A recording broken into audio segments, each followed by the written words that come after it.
love our intro music. Hello, everyone. Welcome to the Northland Artist Conversation. My name is Mark Kelly. I am your host, your guide, the interpreter of guests, if you will.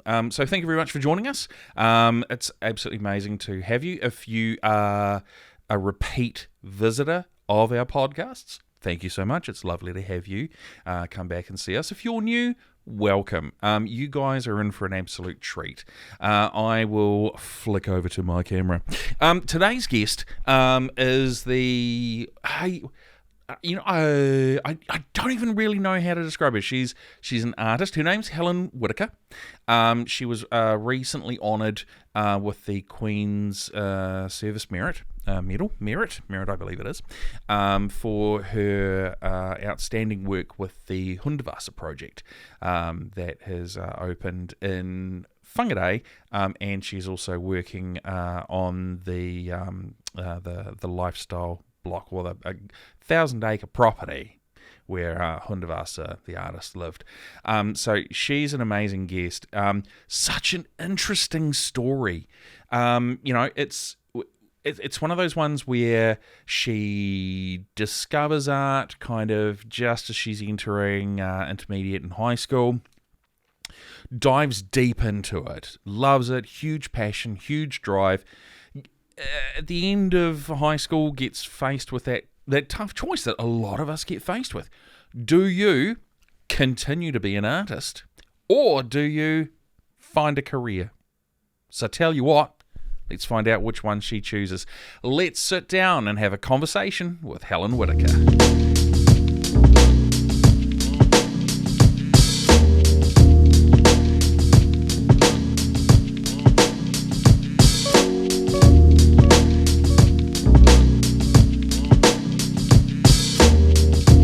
Good thing about that is there's no real starting point to any of this.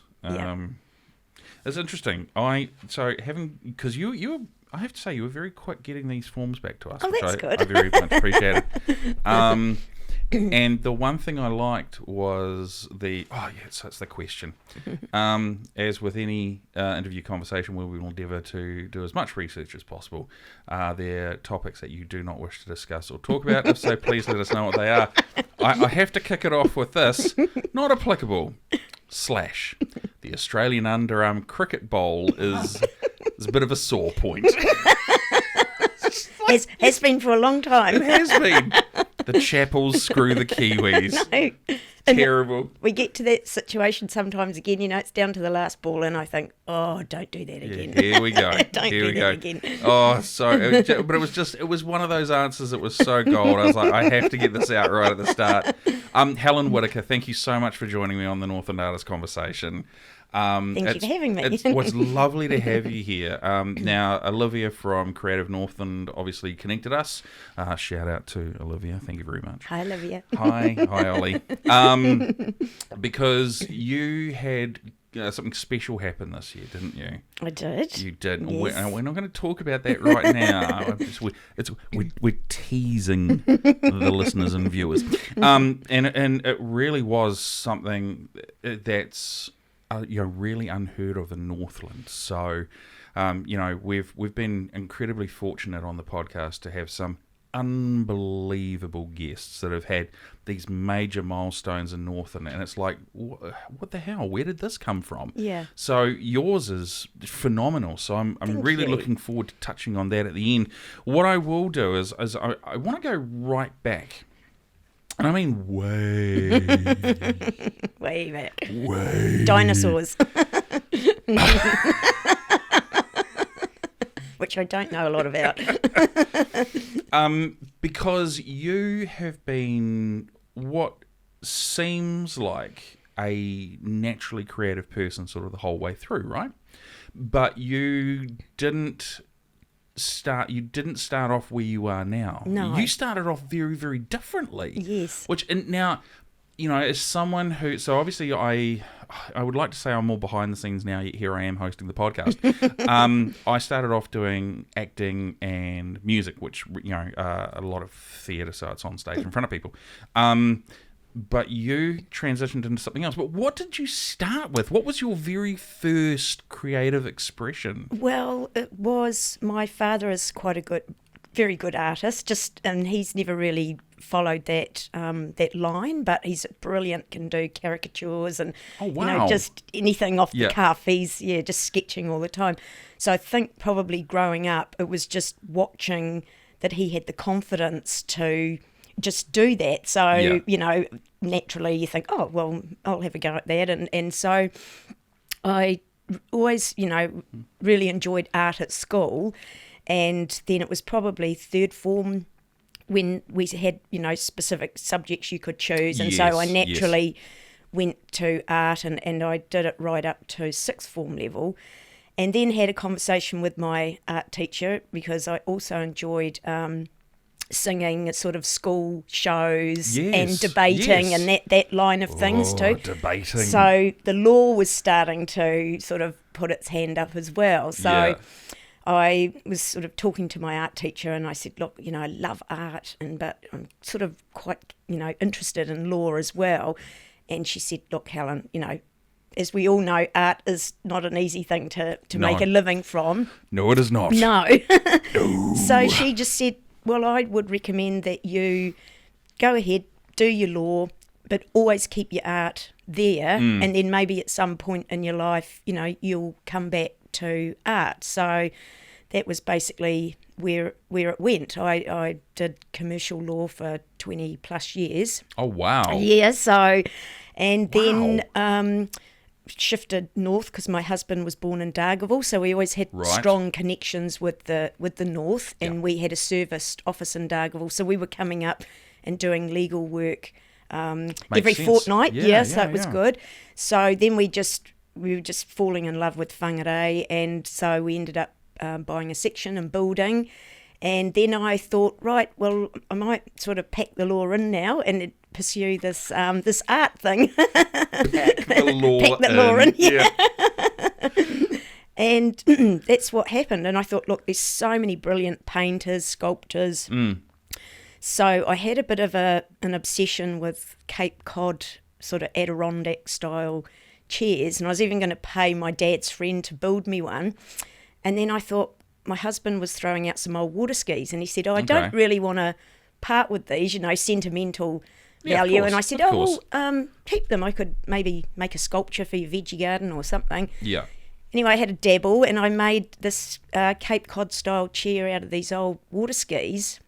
And I just sent the photo to a few friends, and they said, wow, we'd place orders for something like this. You should start pursuing that.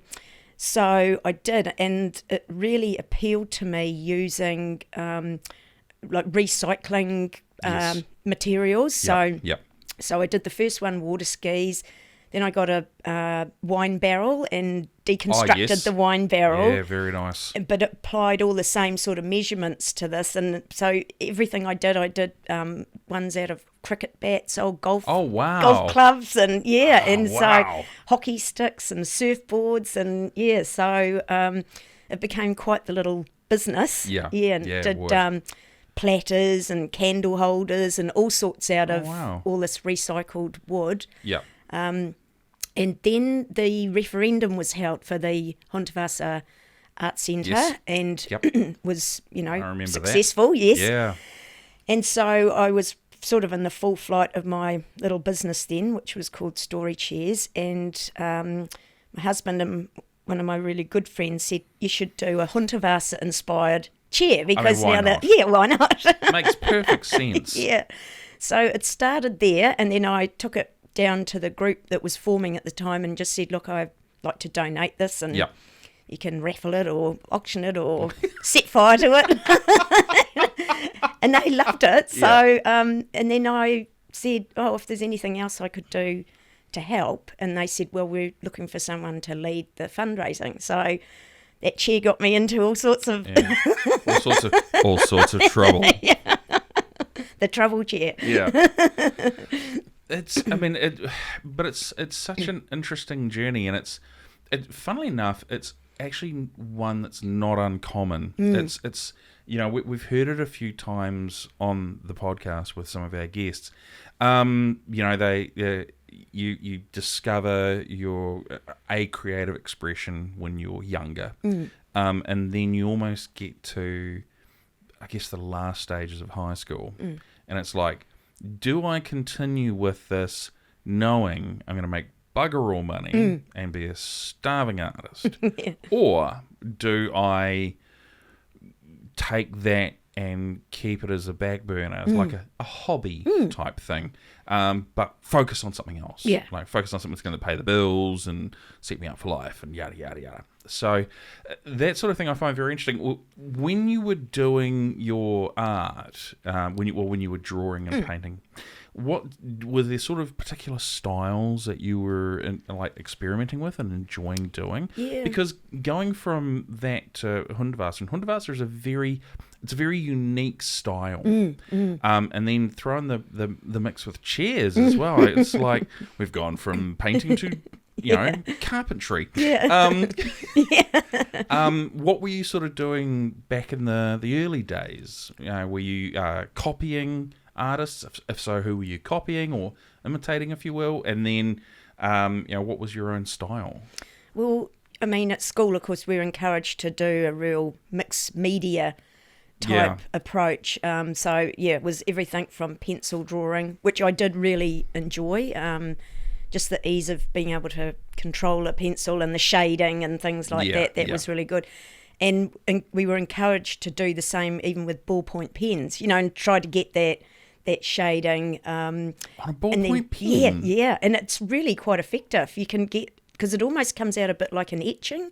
Okay. You get that slight line, but if you use the pen in a particular way, you can get that sort of bleeding type effect. You get a nice sort of a graduated effect. The gradient. I have too much of a heavy hand to be any good with that. Sucked with the pencil, I kept breaking things. And when you were doing that, because what was school like for you as an artist? Because ultimately you sort of evolved into an academic, really, didn't you? Yeah, it was. I really enjoyed school. Okay. It was co-ed, so that was just good. I just thought it was quite representative of society, that it's not an all boys or all girls school. It's a true mix of. God, I went to an all boys school. Yeah. Shoot me now. So did producer Andrew. I see him nodding his head going, damn straight it's not representative.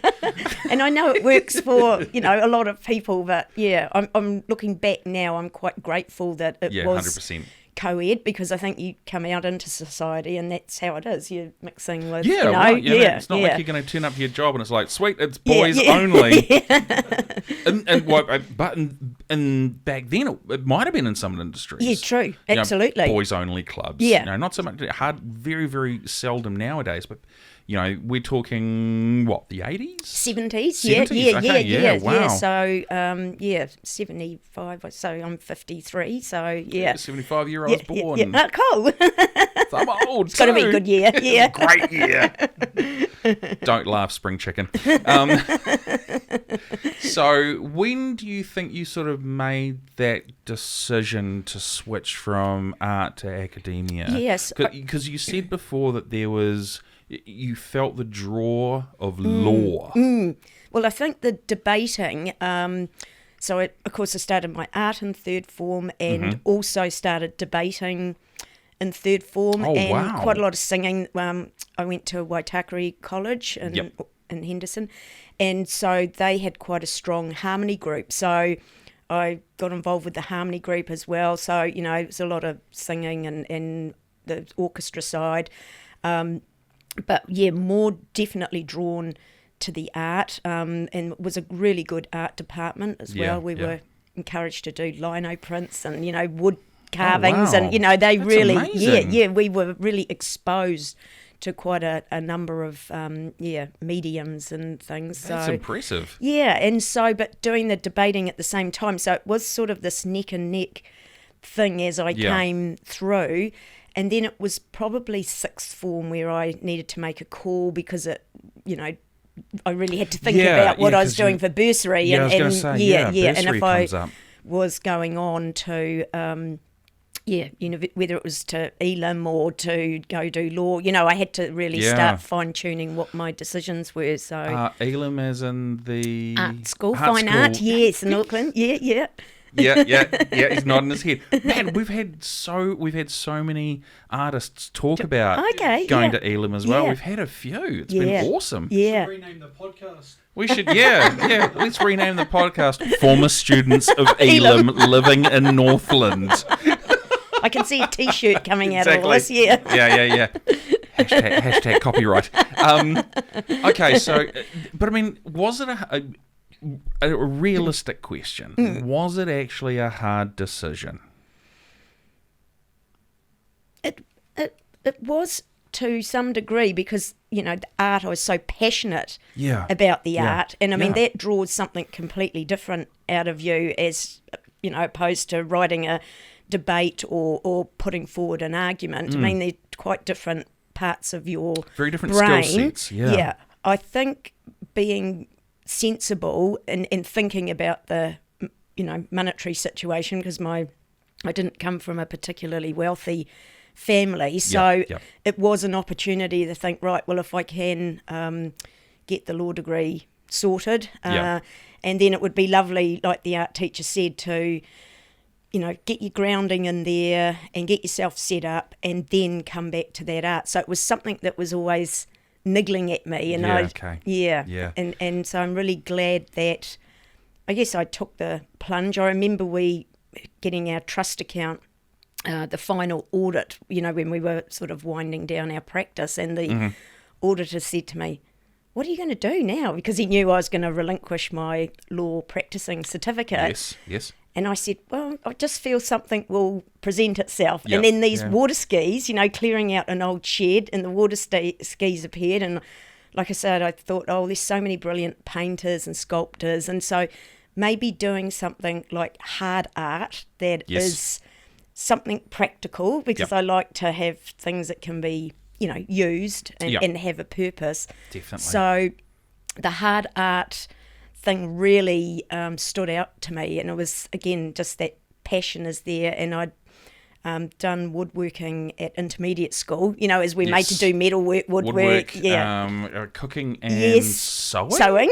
Sewing. And I got the Form 1 and Form 2 prize for woodworking. So oh, wow. That's so funny. I sucked at woodworking and metalwork, but I killed sewing. There you go. I was just like, what the hell, man? Fashion designer. I know, I did a bucket hat that apparently looked amazing, and I loved cooking as well. Certainly explains a lot. So the woodworking sort of with this hard art idea, and then I really loved the woodworking aspect of it as well, and just the physical building of these chairs. And once I had my template sorted, it was basically just, then applying the measurements. I mean, everything's different. A cricket bat's awkward to work with because of the V shape on the back and versus things. A hockey stick. Yeah, the hockey sticks and the golf clubs were really interesting. And the back was all metal clubs, but they were actually really still comfortable, the chairs, because the clubs have that flex in them. They do. Yeah, there's that give there, so it kind of moulds to you. Yeah. So you finish high school, you get bursary. A or B? Just out of curiosity. Nearly an A, but just down by a bit. Just like a B plus. B plus, if you will. Do you head off to university, right? Yes, down to Otago. Otago. Yeah. And you're down there for how long? 4 years. So wow. Yeah. Are you still drawing and being artistic at this point, or are you going, screw it, I'm in Otago, I know the Otago lifestyle, I'm going to do law and drink? Yeah, I was good at that. The drink, but not the law. The old Spates, oh yeah. Yeah, can't get away from it. So art for you really, you didn't put it on the back burner, you just put it away. Yeah, I had to. Yeah, because I mean, doing the law degree was pretty all-encompassing. It's a lot of reading, but yeah, like I say, I was really missing it because you've shut that little part of your brain Yeah. down. It's Well, because you've gone from having something that's free form and expressive Yeah. to read, row the blah, blah, blah, blah, blah, Yeah. and tell me how you interpret it. yeah, yeah. Well, there's kind of only one way to interpret it. It's all in front of you. Yeah, yeah, exactly. And I think particularly the degree stage of it is, because you've got to pass so many exams, you've got to read the set readings. It's really, it's dictated to you basically. I think once I actually started practicing law, you can still, you can be a little bit creative again. Okay, yeah. Because I was doing quite a few trust structures and succession planning and things like that. So, that degree of creativity was starting to come back again, even though it sounds totally boring. It's like I see. I don't think so. I look at accountants, for example. You can be creative with numbers and things like that. Dad's accountant, when he was a practicing registered valuer, Dad's accountant's nickname was Stingy. Because that man knew how to hide a buck everywhere. So I imagine once you've kind of you've come out, you've got letters after your name, and you move straight into trust law. Is that where you saw yourself going, or were you like, I'd like to do litigation, or? Yeah, I started doing a bit of courtroom work as well, so just some pleas and mitigation, and then ended up doing quite a lot of employment law, which I wasn't. Wow. I had done the paper at Otago, but sort of. We had quite a few clients that, for one reason or another, were having a few employment issues. So it was just a bit of a path I went down. But again, I think, once I started practicing, that people element comes back in, which is really nice. So even though it's not truly creative, it's it's that engaging with people, and so it adds a more interesting element to it as well. So it was a real mixed bag. I remember reading the Herald once a few years ago, and it said, the 5 most stressful things that can happen to a person, death in the family. And I was like, I'm doing estates, an employment dispute. I thought, I'm doing employment. Check. Matrimonial, dispute. I was doing relationship property, and then buying or selling a house. I'm like, I'm doing that, or buying and selling a business. And I thought, it is stressful job because you're dealing with people at the peak of their stress in all of those situations, and if you really want to do a good job and care, you take that on a bit yourself, and a lot of those you're seeing people at their not at their best. No, that's right. Let's put it politely.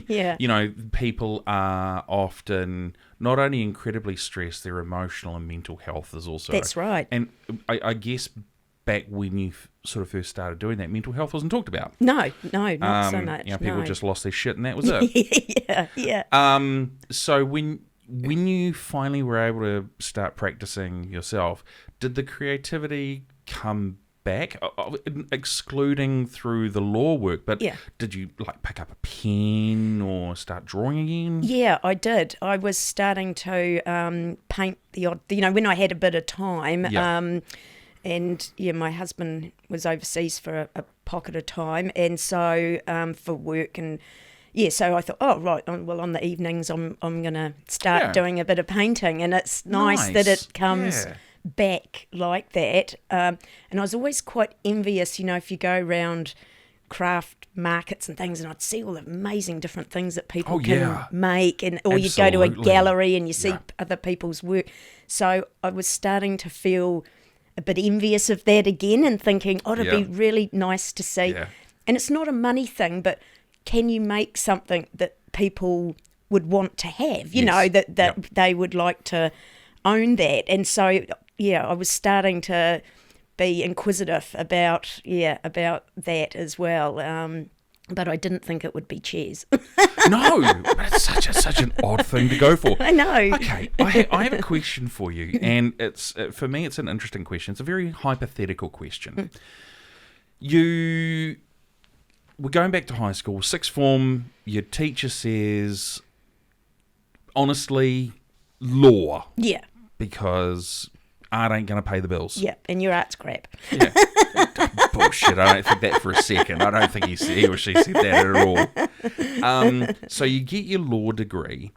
Is there any part of you, once you've gotten that degree, that entertains the notion of going, cool, I've got a backup plan. Art's my love. I'm heading back into it. Yeah. Was there any of that at all? And if so, what stopped you? Yeah, it was. I think I had a bit of an idea of how far I needed to take the law. Yeah. And, I thought, right, well, I've done it over 20 years now. I think probably the relocating to Whangarei as well, because we had, a bit of land, a bit of space, and it was something I could just, sort of just do at the pace I wanted to do. So I'd have to say no, I didn't entertain that for quite a long time. Right. Yeah. Okay. So you sort of felt more like, I've got this degree, I'm going to use it. Yes. And then once I've achieved the, whatever your milestones or markers might be, you're like, then I will entertain the notion. That's very interesting. Okay. Yeah. So, because essentially you're sort of, you've put it away at uni. You've let it sort of come out in dribs and drabs, and then you've just opened up the box and it's gone, here we are, let's be creative. Yeah. And then you move into chairs. Yes, it's funny.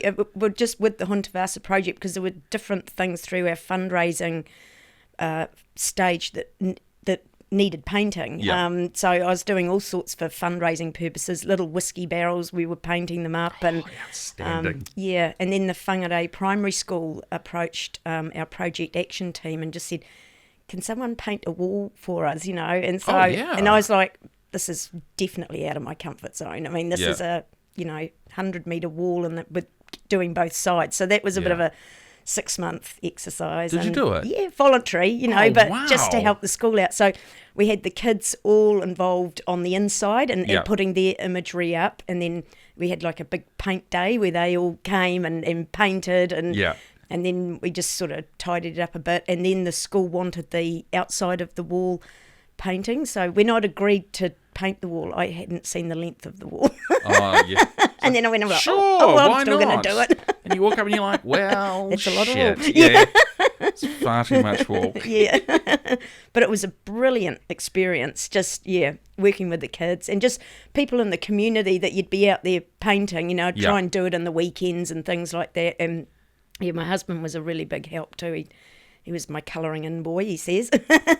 But, people would just come up and sort of say, oh, I love that. One lady went across to the cafe and came back and bought me a scone. I didn't know her, from a bit, but she said, this is really good for the community and great what you're doing for the school. So that was something very out of my comfort zone, and to do something on that scale. But, it's a bit of a confidence thing all the time, I think, and just as you do bits and bobs, you get the confidence to go that next step. So.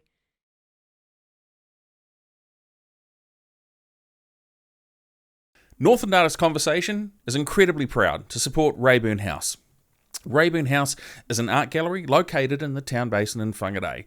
Rayburn House is the oldest house that's in the Whangarei city limits. Got converted into an art gallery, and it's an absolutely amazing space. They hold exhibitions all year round, and it's a lot of different stuff in there. So you might have pottery one week or digital media another. You might have mixed media. Lots of really, really cool exhibitions they have in there. They have these really fun opening nights as well that you can go to if you're invited, and it's where the artists kind of get to mingle with other people as well, and you really get to celebrate what's on presentation, what's on offer. They've also got a lovely little area as well where they have sort of different little bits and pieces that you can buy if you want to as well, and really support Rayburn House. So such a fantastic organisation. Northland Artist Conversation is incredibly proud to support Rayburn House.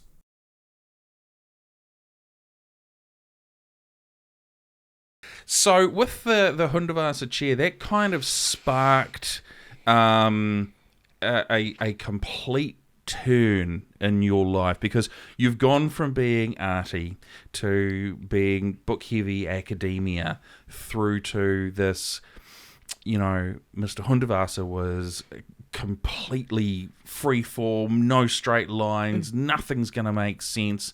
If it feels like something's got to go down and it's a triangle, I'm throwing down a triangle. Yeah. So for you, it I guess as an observer, it almost seems like your art was repressed for a number of years and then came out and went, here I am, and then you kind of went from there. So how exactly did you get sort of further involved in the Hundavasa project? So, like I say, with the, building this chair, and then when I talked, and they sort of said, oh, well, what's your background, and I said, oh, well, I've sort of been a commercial lawyer for 20 plus years. Yeah. So then I think their ears dinged up. It's like, oh, we need someone to lead the fundraising. Yeah. And so that was a really interesting marrying of the two, if you like, then, with the art and the law. Yeah. I mean, the art, the passion for the art was what kept me driving with the fundraising. But drafting all these applications, we were applying to government and lotteries, Foundation North, all of these. And those funding applications are quite involved. Lord, don't I know it. Yeah. So then the law side really came in to help with, because again, you're trying to, put an argument forward as to why this is a good thing to. It is really, isn't so it was like a really interesting fusion that the two. Artistic debate. Yes, artistic debate, absolutely. So it was quite handy to have that sort of skill set there. I mean, it's never a given. You've still got to have the passion. But I think if I'd just had the legal skills, it wouldn't have been as convincing without having the passion for the law. It was, I sort of needed to draw on both of those different skills. Did you sort of connect quite deeply with the Hundavasa style of art and that sort of, because you're drawing using pencil, pen, that sort of stuff, and his is quite different. But I imagine that you would have had to have connected with it on quite a personal level. Yes, absolutely. For you to feel the emotion and drive to be like, I can contribute. Yeah. I can see this grow. I can help push this across the line. And so yes, I did connect, and I think what I really liked, again, like talking about this multimedia thing back at school, was that Hundavasa had such a mix of, he was primarily a painter, but then he liked to, term himself an architectural doctor in terms of, trying to correct architecture or to make us more, draw man back to nature, have a more harmonious relationship with nature. He did tapestries, ceramics. He did tapestries? Yeah, there's a couple in the hanging in the Hundavasa Art Centre. Two amazing. So he's wanted to learn how to, knot the rugs and all of that sort of side of it too. So I think that really appealed to me, that he wasn't just a painter. He'd have a dabble in the different things.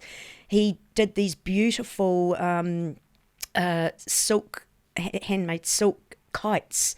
So he'd screen print the silk and then made these amazing silk kites, like a cicada form, like they were different insect type forms. So he really had that quite a spread of what he did with the different media. So I think that really appealed to me too, and I've always been a bit of a sort of architecture buff, so that side, and just how he applied that to different buildings around the world. So and it's interesting, with a lot of jobs that I've had since living here, it has required me to spend a bit of time heading up north, and always the kawa toilets. Yes. That you'd drive past and you'd see people, or every day, almost every hour, people like. Yeah. And it's like, you guys are standing outside a toilet. Yeah. I mean, I'm sure it's not lost on you that you're standing there where someone's just walked out of, having taken care of business.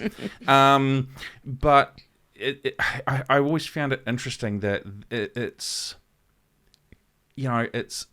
beautiful in its non-symmetry. That's right. Yeah, there we go. So with the actually getting the Hundavasa Centre open, that was a very long process, and an interesting choice to place it where it was, because the town base and the shops here have all got a very particular aesthetic. Yes. And then it's all like nice, crisp, clean lines, and it all follows a certain form, and then you've got this. Yeah. The Hundavasa, where nothing is straight. Yeah. Even the steps look slightly crooked. Exactly.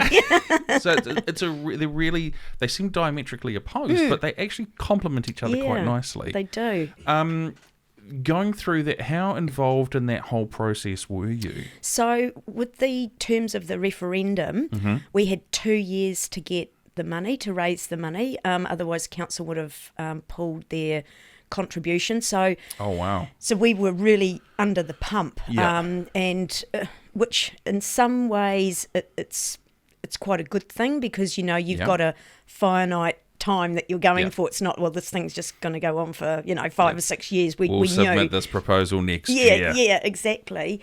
And it also helped with our argument going to funders saying, look, we've only got 2 years to get this. So, but it was really quite interesting, because I'd never done anything like fundraising before. I was sort of like, it was a bit of a baptism of fire. But it was interesting, the process that we had to follow, because it was like we had to really get central government funding on board first before. I mean, we were talking to other funders, but they were saying, until you've got central government backing, we're not really ready to have a conversation. So we worked very closely with our local MP, Shane Retty, who was... Yep, Dr. Retty. Yeah, Dr. Retty. So he was really passionate, and he really...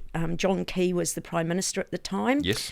And John Key was very passionate about it, and John Key's Chief of Staff, Wayne Eagleson. So apparently, and I only found this out after the project, that John Key's mother was an Austrian Jew, so like Hundavasa, and his mother's first job in New Zealand, she was a nurse at the Kawakawa Hospital. So he had this sort of, I know, yeah. So I was thinking, okay, he almost has to do it. Yeah. It's like, if you don't, you're a dick. Exactly. You've got all these sort of ties into it already. So that was our first 4 million that John Key pushed. He took it to Cabinet. And then we could have the conversations with lotteries, Foundation North, other big funders and philanthropists, all of that sort of thing. But that initial central government funding was essential, because we were just sort of banging our heads against a brick wall until we had that sort of support. And then, of course, down the track, Maggie Barry was the Minister of Arts and Culture, and so they opened a regional culture and heritage fund for the regions. So we ended up going there, and we got a further 3 million there.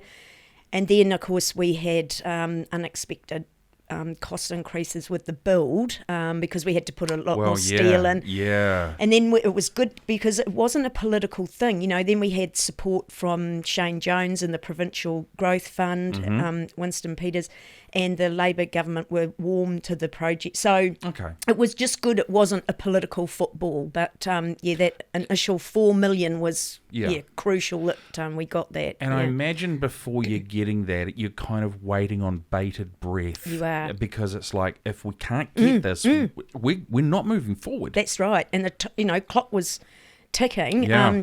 And then we had, once we knew we were going to have to go back to government for a bit more, we had to get our regional council to make their contribution, because government was saying, well, until your regional council do something, so there was this, which I soon realised, like a real order in terms of you got to get your ducks in a row and tick them off in the right order. Because it'll be like national, regional, then kind of everyone else. Yeah, that's right. That's right. So, and they wanted to see that we had that. We had Whangarei District Council putting in their initial 4 million. Yeah. So they wanted that regional council input as well. And then we did amazing, and I worked with a group of fantastic people. We're sort of about 15 of us at the core. and we were called the Project Action Team.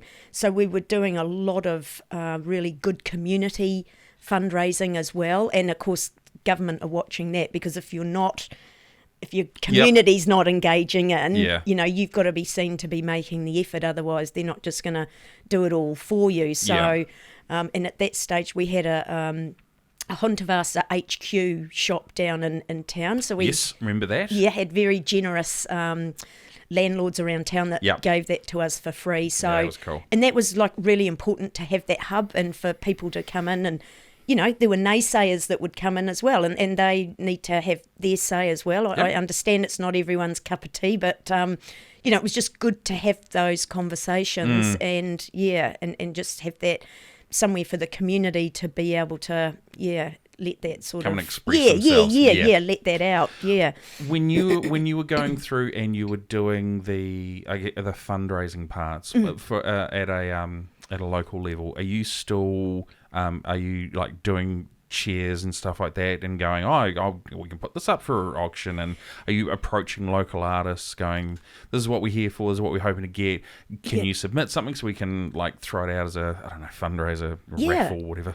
We had all sorts of Sorry. Because the Hontavasa Foundation in Vienna are very protective of Hontavasa's art. They don't just want people copying it, but they totally accepted during that fundraising phase that we were trying to raise awareness. So they were, quite agreeable to some of the murals that you see around town now, just to get that awareness going. Because they're not direct copies; they're sort of homages, inspired by type things. So we were always just aware of that and not to offend them, and fair dues to them, because it's keeping that authenticity of that Hontavasa product and that art. So it's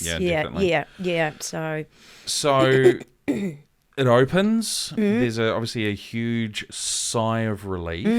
Now, did that opened later than anticipated because of COVID, if I remember correctly? That was the main. And we all collectively breathe a sigh of relief. And it opens, and it opens well. It's been an incredibly popular tourist attraction, which is great. Something that draws people to Whangarei, which is nice. Are you still artistic your whole way through, or have you once again put the genie back in the bottle a little bit and gone, right, well, I got my law hat on. Got my law, I'm going to do my law stuff for a bit. Or are you still going, no, I'm just going to keep my thing going as well? Because you're starting to build yourself as a brand. Well, it's interesting. We were approached by Richard Smart, who is the New Zealand representative for the Hontavasa Foundation. So when we were partway through painting the Whangarei Primary School, and Hontavasa has a property just slightly north of Kawakawa and then out towards the Opua inlet. So, I know where you are. So it's sort of the Kauranui Valley where it's positioned.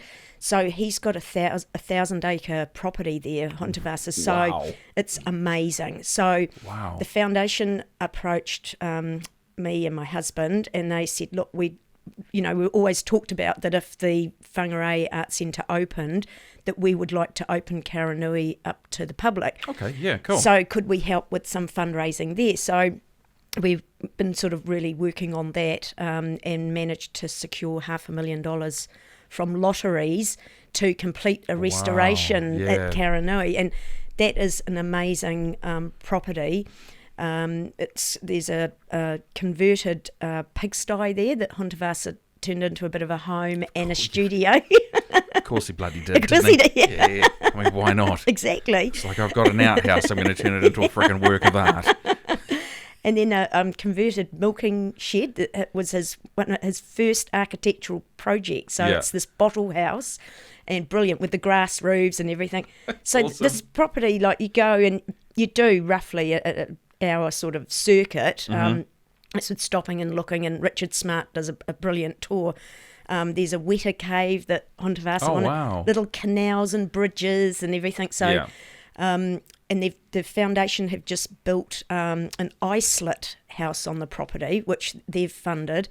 And so Hontavasa wanted that built, like prior to his death, he'd said, because it was an old farmhouse there, cottage, but it was full of borer and asbestos. So he knew in his lifetime that wasn't going to go the yards. So so it's a genuine Hunterwasser designed building, an isolate building.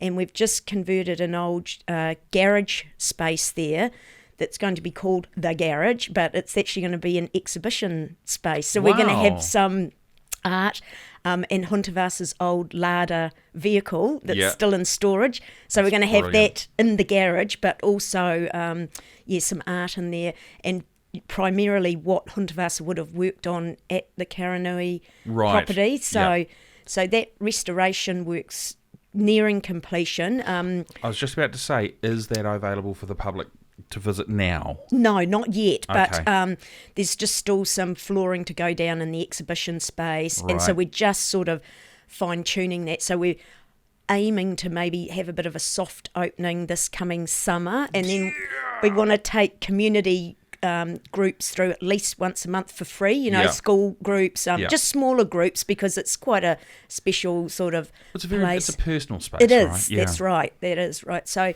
we've got really good local buy-in, and we're working with Big Fish and Northland Inc., who are being really supportive, because they can see the history that needs to be preserved there as well. So, and that was mainly the angle we got the money for from lotteries. Of course, this is, it's not sort of deemed a heritage site, but it's part of Northland's heritage that we need to... like cultural significance. That's right, that's right. And there's a real story to be told there. All his brushes are still there, his shoes. Oh, wow. It's like he just walked out. His shopping list is still there. It's like a little time capsule. Went off to get some milk and never came back. Now, all of this, I'm going to cover this now, that we alluded to at the start. All of this work with Hunterwasser has... You were, how do I say it? You were honoured. Oh, yes. You were honoured. Now, you're going to get very humble on me, I can tell. But you were honoured this year for the work that you've done.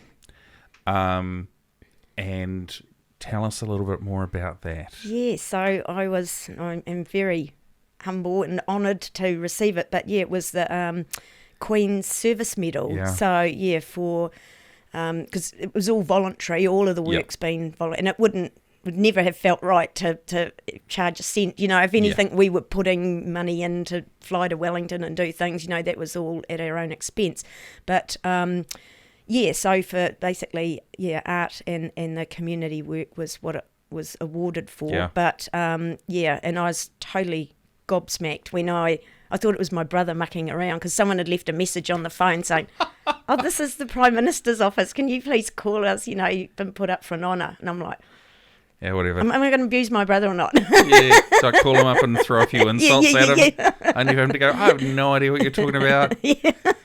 Now, because that's a huge honour, and not something that a lot of Northlanders will have received. Now, that was for the work you'd done culturally, is that right? Yes, basically for art in the community. Yep. So it was the fundraising aspect of the Hunterwasser Arts Centre, the fundraising aspect for the Karanui property as well, and the painting of the wall at the primary school as well. Yeah. So, and then there were lots of other bits and bobs that we painted, whiskey barrels to be auctioned and things like that when we were in that fundraising. I did a pile of little lawn bowls that the Kerry Bowling Club wanted to get rid of, because they said they'd changed their regulations and the bias or something on the bowling balls. They can't use them. In the middle, like when you throw it, it goes out and then comes back in. Yeah. So they said, "Oh, would you, take them off a hand?" So I was painting those and turning them into candle holders, and they were just little thank yous for some of the funders that had given, because we didn't have any money. It was sort of everything was on the smell of an oily rag while we were going through. So we really just had to scratch around as we went. So what happens next after Karanui? Yeah, that's going to be a very interesting one. Do you then go back to, or do you set up a website and it's Helen Whittaker, Queen's Service winner, chairs personalised, with you sitting on your chair going, damn right. So what? That is the question. What do you do next? Well, it's interesting because, like, looking back to where it started with the chair. Yeah. And I mean, that going back a little bit further, it started with the water skis, and Yes. wasn't even on my radar. So do the chair, then the Hundavasa chair, and so that really set me down this path of getting involved with the art centre here, and now Karanui.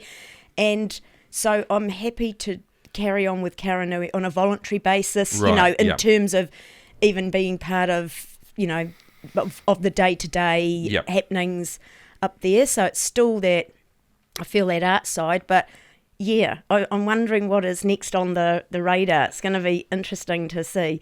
Because it's really interesting. As you said, it starts off with water skis, heads to a Hundavasa chair, then sort of goes to a museum, then goes to a frickin' farm.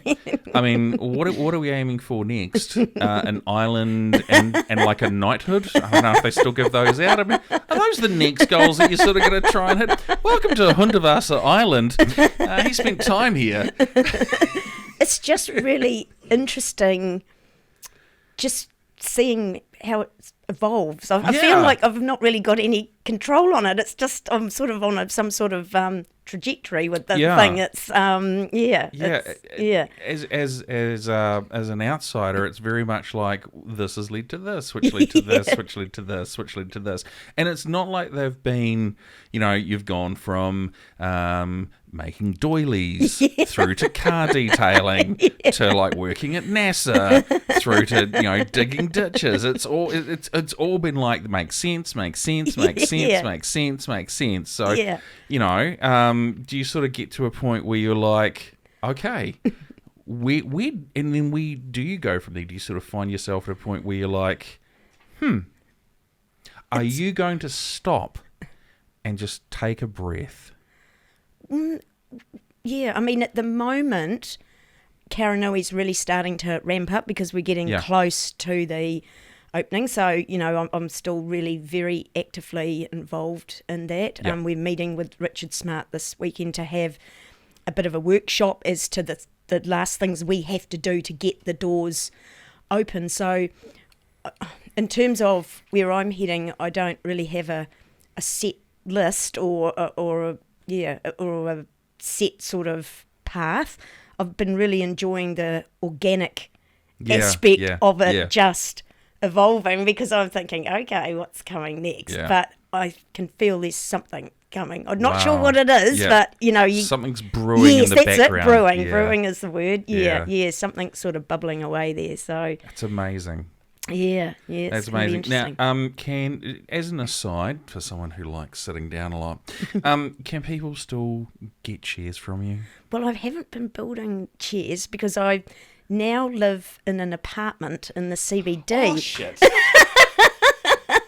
Which has been another bit of a project. A good friend of ours, we sort of bought a building down in the city, just with a view to doing a bit of a project there. So sold the lifestyle block, which is where I used to build.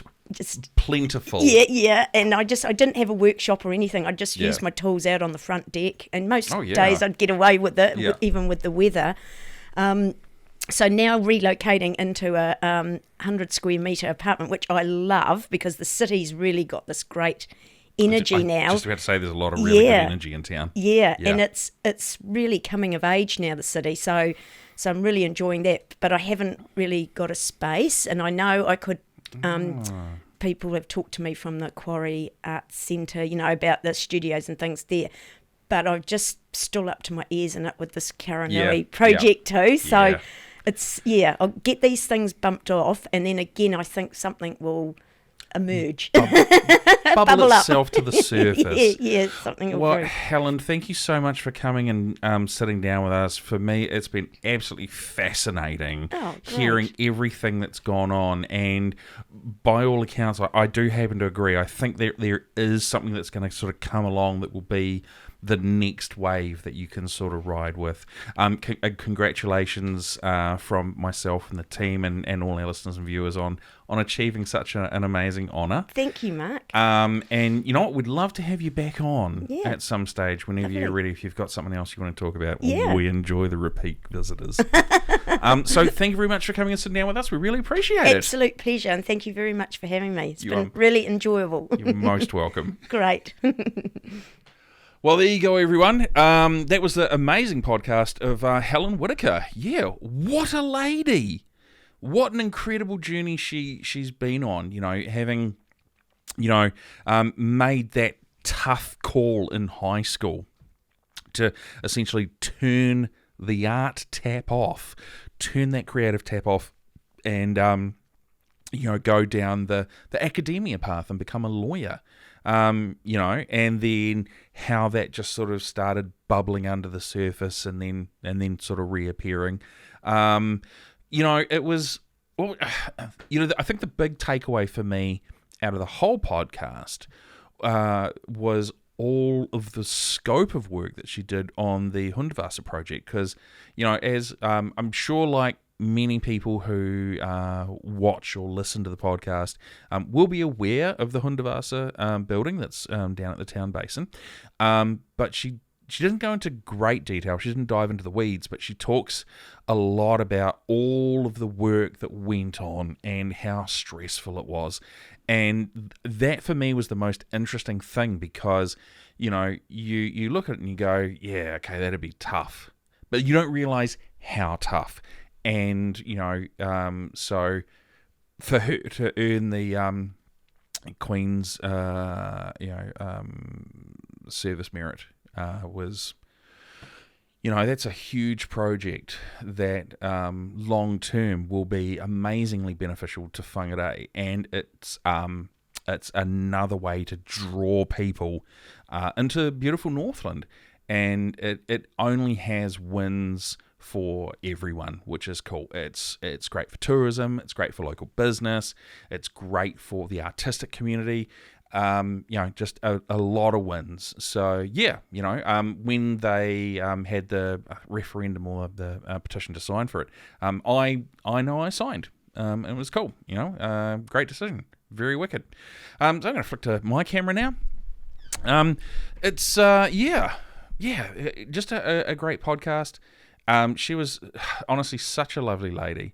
Her and I had only met briefly via email, well, not even through me, via email through, who was it?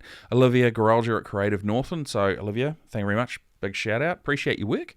And just super cool, super lovely. We met before, we sat down, we had a lot of laughs, and then all translated well into the studio, doing that conversation. So it was really cool. So if you're interested in finding out a little bit more about what we do, want to know where you can find our entire podcast series, because we will have hit 1 year. Unbelievable. When we started this, when we launched the introduction podcast on the 1st of May 2022, I would not have believed that we would have had the amazing success that we've had so far. We are incredibly lucky, not only to do what we do, but also to live in Northland, man, and see these amazing people that have just got talent for Africa. And it's just everywhere, and it's like in the weirdest places, and it's like, really? You do this? You're from here? Holy shit, come in, sit down, take a chair, let's talk. So, where can you find these amazing plethora of creative people? Well, for visuals, you can find us on Facebook, Instagram, and YouTube, all Northland Artists Conversation. For audio, Spotify, Apple Podcasts, and Google Podcasts, again, Northland Artists Conversation. And if if you're watching, I'm pointing directly at you. If you are a creative person and you think you have something to offer, I know creatives often don't, but you do. You are valued and you are worth it. We would love to have you on the podcast. And if you know someone who is creative, please don't be shy. Send us an email, and you can get in touch with us by emailing hello@northlandartistconversation.co.nz. We also have a Patreon page as well if you'd like to give a little bit more to the podcast, keep us going, we would really appreciate it. We have 2 tiers. The first tier that we have is called Cup of Coffee. That's $5 a month. And that's just a little way of saying thank you.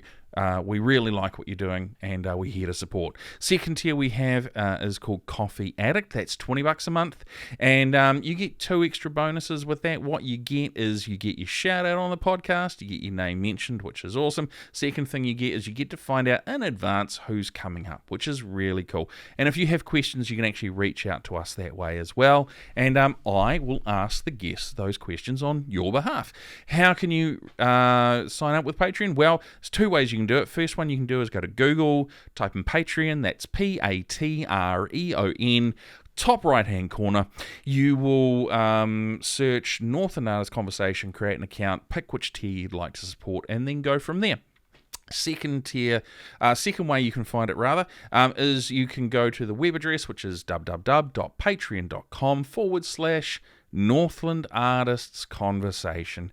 Honestly, it couldn't be simpler. Everything is pretty much Northland Artist Conversation. That's why we did it. So it would just be nice and consistent across the board. I'm going to flick to my wide camera again. So as I was saying, a year. Hard to believe. 52, just 50, I believe 50 podcasts. And the reason I say that is there were only 2 weeks where we didn't have a podcast out. Cyclone Gabriel being the most recent one. I think we're all a little bit busy with that during that time. So we do thank you for having supported us for as long as you have. If you've been with us since the first conversation with Aki Fukuoka, thank you so much. And if you are just joining, I highly recommend going back, having a watch or a listen to some amazing people, the amazing talent we have here in Northland. Watch it, listen to it, celebrate it. And on that high note, my name is Mark Kelly. Thank you so much for watching the Northland Artist Conversation, and we will see you guys real soon.